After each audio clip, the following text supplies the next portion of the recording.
concentrate on today are prior written knowledge, or prior knowledge, and vocabulary development. And those are two things that this whole program sees as being essential, that if you don't have some sort of prior knowledge, then kids are really at a disadvantage. And also vocabulary development. And you can get that through a series of different ways. Okay? Once the Wright family got on the road, Mother Wright wondered if she had left the stove on.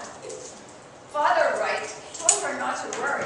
He had checked the stove and she had not left it on. With one hand. Yeah, I know it's candy, so it's probably getting you a little bit confused. So let's go to something that you're all more familiar with, since this is reading in the content area. Let's see how you're doing this. So this is called What is Your Scheme? If you want to go ahead and pass these down. And so all you need to do is read this paragraph and fill in the missing blanks. All right, here we go. The questions that poultrymen face as they raise chickens from incubation to adult life are not easy to answer. Both farmers and merchants, not fathers and mothers, can be concerned when health problems such as cocciditis arise at any time after the egg stage to later life. Experts recommend that young chicks, not children, should have plenty of sunshine and nutritious food for healthy growth.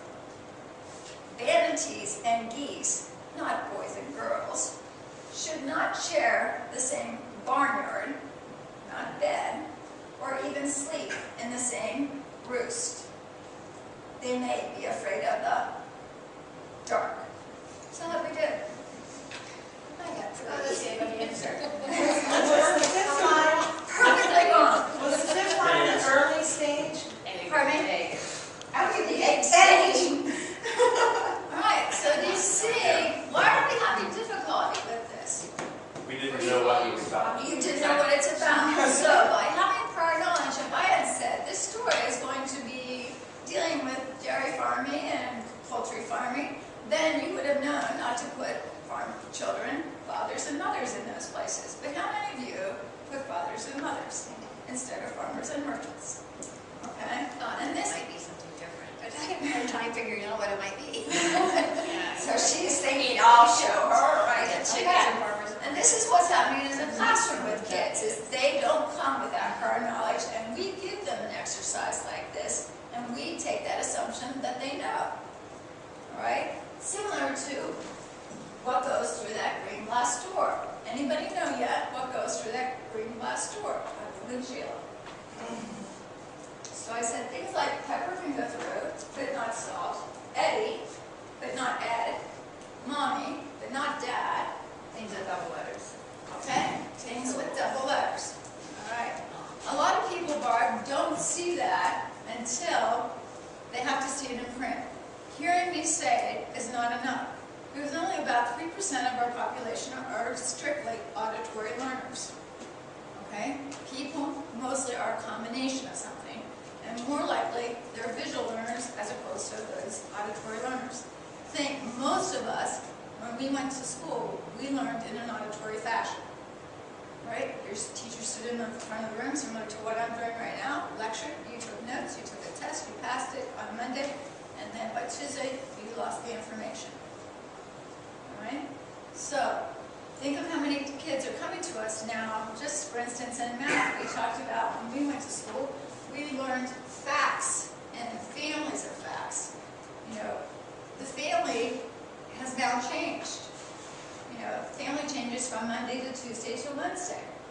You know, the family facts of 4 plus 3 plus 7 are now not 4 plus 3 plus 7 on Tuesday because they go to a step parent on Wednesday. So, what number is that? It doesn't fit 4 plus 3 and 7, or 7, 3, and 4. So these kids are really confused about how to put things into patterns and how to become strategic learners. In order to be able to read in that content area, it's critical to have that overall literacy. And we have a lot of kids, and we're seeing it in 6th grade. You think, how did they get this far? And they don't know how to read. right? They don't have a strategy for reading. And we're going to see later on in a short video that it's not that they don't read, because they do read. It's not that they don't read what we think they read, okay? But they do read, all right? Okay, how many of you read the newspaper daily? See a show of hands. Okay, probably actually none of you do. You just scan it. What do you read? You read what's important to you. Barb, am I right? Okay. Yep. Ryan? Right? Right. We read what's important, and yet we want kids to read things, and yet you're only going to read what's important to them. So we have to find out what's important to them. Barb, I know you talked about the Spanish textbook adoption. What were they talking about? Letting kids use iPods, right?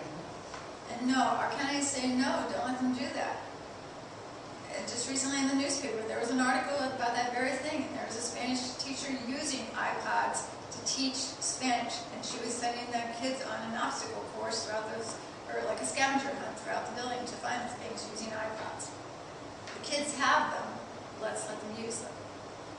They have scientific calculators on it. All you do is turn it one way, it's a scientific calculator, the other way it's just a regular calculator. So, there's some legalities and logistics that we need to figure out about it, but we need to let those kids, figure out how we can be comfortable with that technology and let those kids use those tools without invading privacy and not having kids text when they shouldn't. But we know they're going to be kids that break the rules regardless. Okay? But look, what they need to read, and the kids can't read that. Okay? Those are everyday kind of things. This is about learning. This is one of the things that they're showing is that the traditional format of teaching a lesson is we used to do is we'd introduce the lesson and then afterwards ask all the questions. The new way of thinking about it is called front loading. Is do all of that at the front, and it's almost reversed.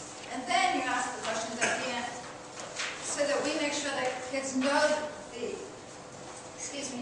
so that we can test and assess some of the prior knowledge that they already have. To look at kids in a different way. There's also some orange piece of paper up here about differentiated instruction. Sheila and I started on this committee several years ago, and just talking about different ways that you can differentiate your instruction to address the needs of students. I have packets if you're interested, or if you want me to come back and talk to you about it.